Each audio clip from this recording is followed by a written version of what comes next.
जून 1984 भारताच्या इतिहासातील एक असा काळ ज्याने संपूर्ण देशाला हादरून सोडलं होतं।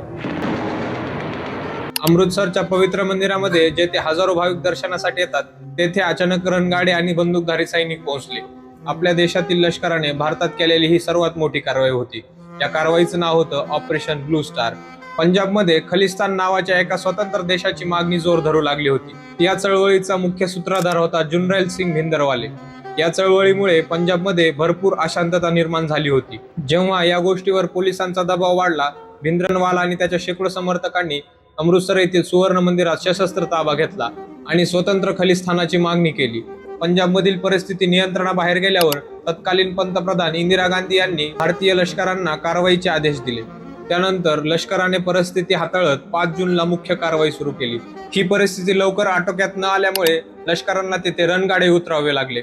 या भीषण चकमकीमध्ये जनरल सिंग भिंदरवाले मारला गेला आणि 10 जून रोजी ही परिस्थिती आटोक्यात आली। या संपूर्ण कारवाईला लष्कराने ऑपरेशन ब्लू स्टार असे नाव दिले।